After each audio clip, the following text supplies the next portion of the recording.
Hey guys, before we get started, I wanted to tell you about a really exciting development for Wisecrack. We recently launched a partnership with Medium.com, so that means we're now publishing 2 to 3 articles a week on all the things you've come to expect from us, plus more. We got a brand new story on the 30 to 50 feral hogs meme, my exclusive thoughts on Once Upon a Time in Hollywood, as well as awesome pieces on the KFC dating game, Fleabag, Japanese toilets, and way more. So go to medium.com/wisecrack and subscribe to the publication, or click up here to get taken to the page. Thanks everyone, and now, on with the show.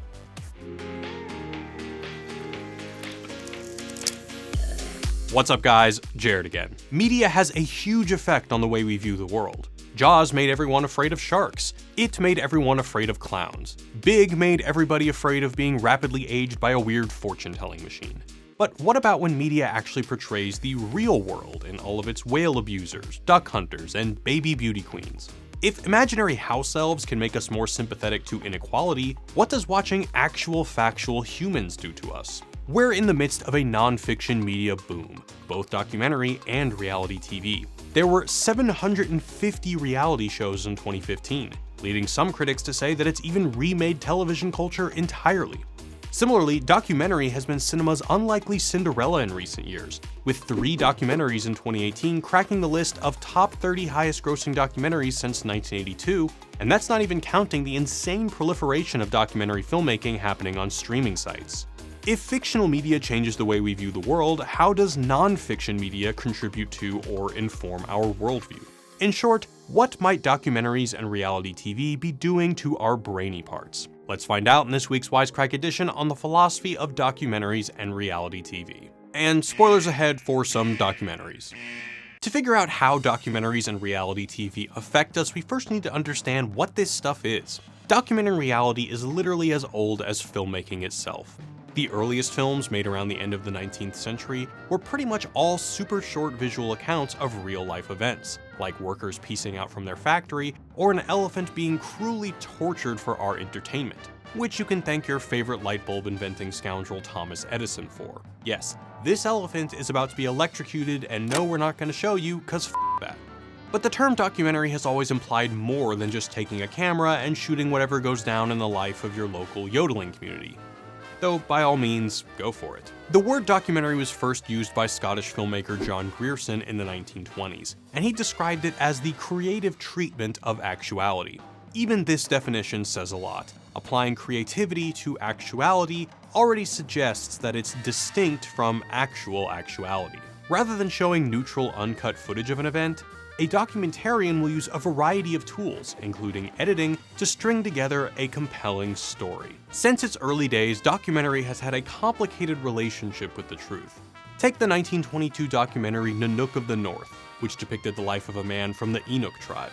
The film is definitely misleading. For starters, Nanook wasn't even named Nanook. His real name was Alec-Hagialak, but the director, Robert J. Flaherty, thought that was unmarketable. Flaherty also staged several scenes which were historically inaccurate, showing Inuk life the way it would have been a century prior. For instance, though Nanook typically hunted walruses with a simple gun, Flaherty asked him to use a harpoon for the sake of drama. The film's various elements compound to present Nanook and his family as childish, primitive, and a bit silly. It helps here to think of a different definition of documentary, as an imaginative representation of an actual historical reality. Documentary is supposed to have fidelity to a particular historical reality, whether it's showing an Inuk tribe in the 1920s or a wealthy Florida housewife in 2012. Flaherty distorted that reality by depicting historically inaccurate customs. As we move forward to the 1930s and 40s, the way documentary bends the truth is perhaps most glaringly apparent, when just about every major country put out its own form of propaganda, trying to get people jazzed about war and whatnot. Most notably, Triumph of the Will solidified Hitler's power and public persona.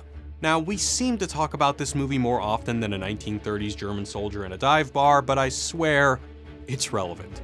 In this film, we see the way subtle choices in cinematography can drastically alter a documentary's meaning and fidelity to the truth. Look at the way Hitler appears on camera. From a low-angle shot, he seems taller, almost larger than life, and certainly more powerful. Gross.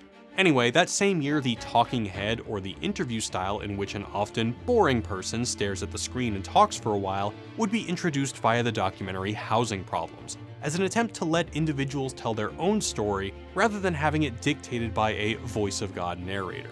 This was an honest attempt to make storytelling more truthful. In the 1960s, cameras became smaller, allowing film crews to become more mobile. This facilitated a new form of documentary practiced by filmmakers like the Maysles brothers.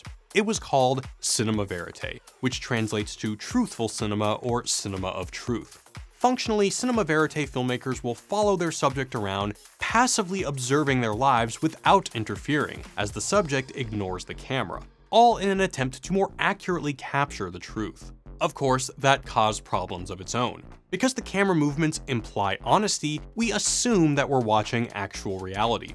Some filmmakers, such as Richard Pennebaker, who made the Bob Dylan documentary Don't Look Back, were sensitive to this and purposely kept aesthetically unpleasing cinematography flourishes to argue for the film's truthfulness, showing the audience the camera eye focusing or keeping awkward zooms.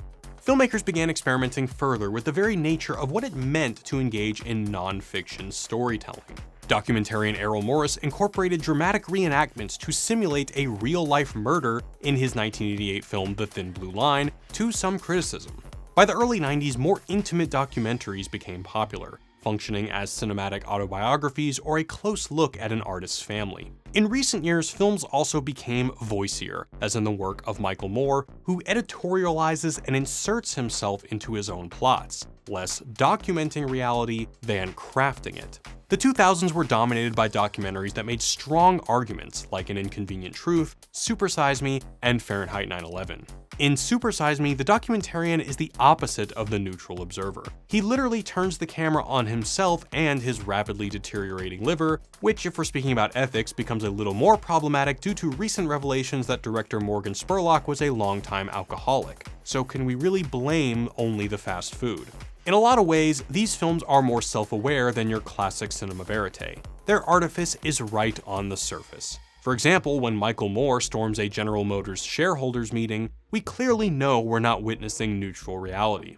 At the same time, modern filmmakers are also arguably taking more creative license with the truth. There is perhaps no greater narrative artifice than the satisfying climactic ending. Many a documentarian has grappled with this, but perhaps none more interestingly than filmmaker Ben Berman in his documentary, The Untitled Amazing Jonathan documentary. In it, the filmmaker shadows the titular terminally ill magician. The problem is, several other people are doing the exact same thing.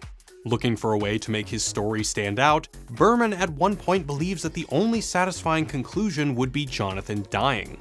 Waiting for your subject to die is pretty blatantly macabre, and Jonathan even calls the guy out on it. You're just waiting, you're biding your time till I die, and then you get that ending you want. Here, Berman confronts the inherent ethical dilemmas of imposing requirements of a satisfying story on reality.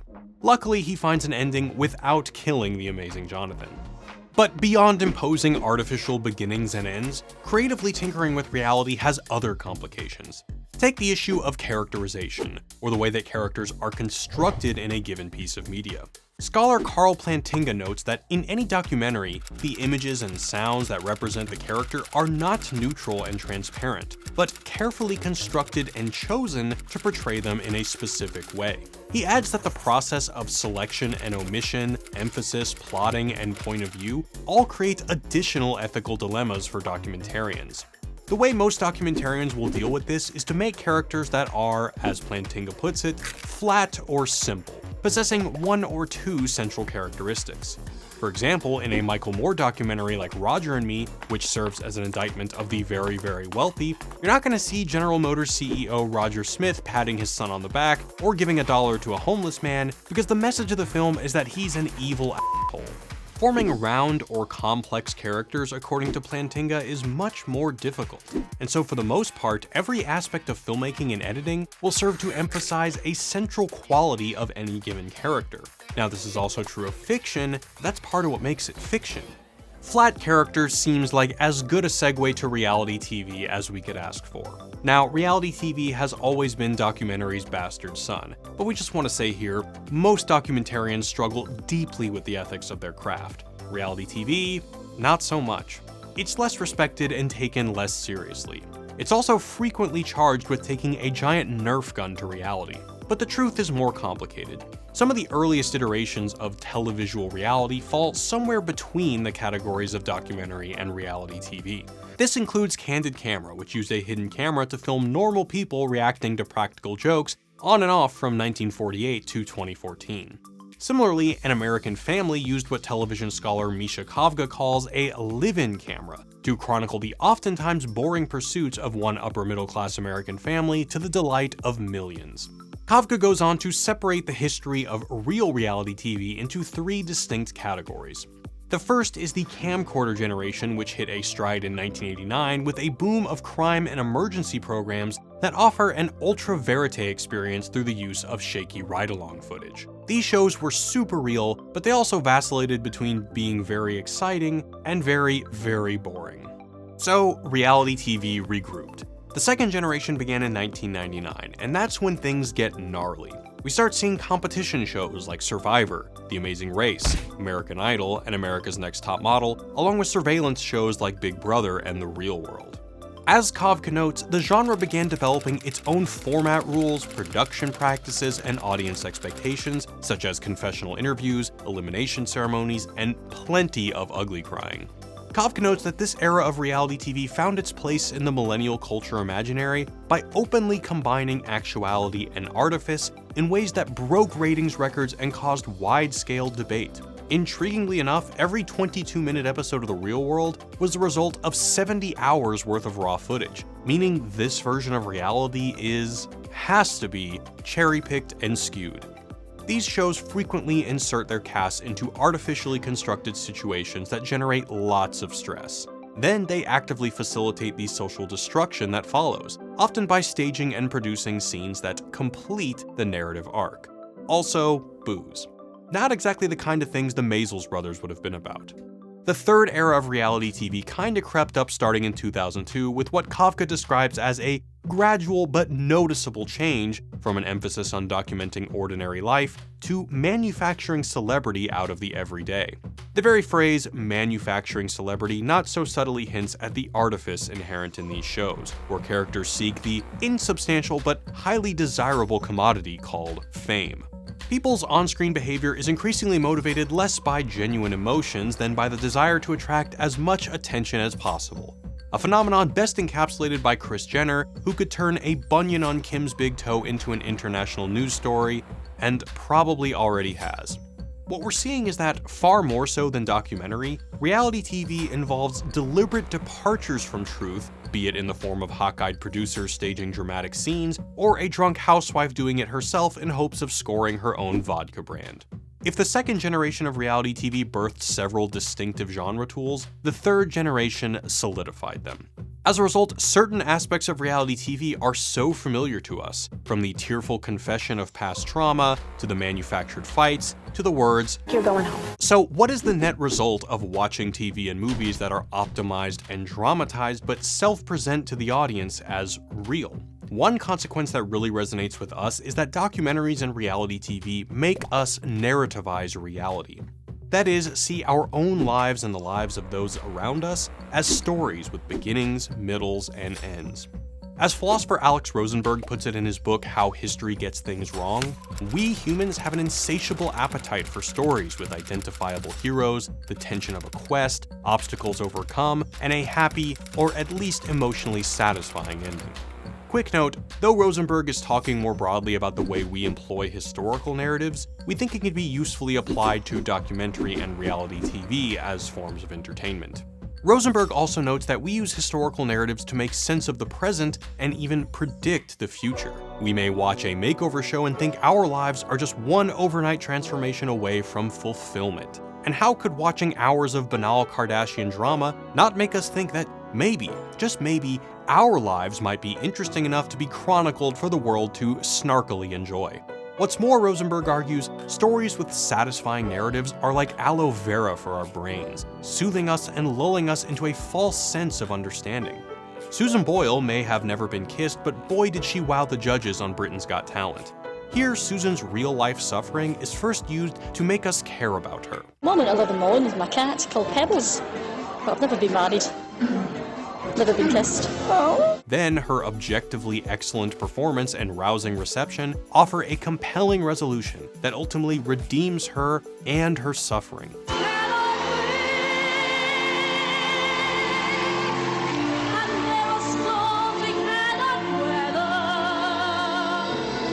It wasn't for nothing after all. Or even if we're healthily skeptical of a chopped narrative, I just feel like people find reasons to hate on me because I'm definitely different. some part of us is stoked that this girl's suffering at the hands of bullies has been redeemed by winning Chopped Jr. All of this fundamentally limits our understanding of the world. As scholar Ibonda Biergreit, summarizing the work of neurologist Antonio Damasio, our sense of self and our ability to interpret the world are based on emotional and narrative structures. Narrative structures are part of the very fabric of our mind and imagination. So our brains crave narrative like a unicorn craves sparkles, and reality TV sells us that narrative as truth. As a result, watching The Voice may subtly make us think that everything we do in life can be seen as us triumphing over our central life struggle. Watching The Bachelor subtly makes us eager to find our happily ever after, a term that is certainly ridiculous to anyone who's ever been married. I don't know what turns me on more, that sexy failure talk or the baloney shrapnel hit me in the eye at 90 miles an hour. And watching My Super Sweet 16 not so subtly informs us that absurdly wealthy adolescents are monsters, which, no comment. This can be a problem because real life isn't made up of neat narrative arcs and clean happy endings. It's messy and things happen for no reason. And not every choice you make is motivated by the fact that the neighborhood asshole Ricky made you wear your underwear as a hat in the 3rd grade. You probably won't have a hero's journey, and if you do, it probably won't take place in 3 acts. But watching enough nonfiction media has a tendency to confuse us. So what is a responsible, non-masochistic movie watcher supposed to do with all this information? Should you protest Chopped's false narrativizing, or skip that super compelling documentary on Kim Jong-il impersonators, which doesn't exist but goddamn it should? We love documentaries just as much as the next film nerd, and we'd never ruin the Great British Bake Off for you. We just feel like, as media fanatics, we should all be a little bit more aware of the way everyday storytelling affects the way we view our own lives and our own stories. But what do you guys think? Are documentaries and reality TV ruining the way you understand the world? Or is narrativizing reality just a necessary part of being human? Let us know what you think in the comments. Thanks to all our awesome patrons for supporting the channel and our podcast. Be sure to hit that subscribe button, and as always, thanks for watching, guys. Thanks for sticking around, guys, and one last time before you go, if you want to check out the article I wrote that inspired this video, be sure to go to medium.com/wisecrack or click here. Subscribe to the publication, share the articles, all that jazz. Thanks again, guys. Peace.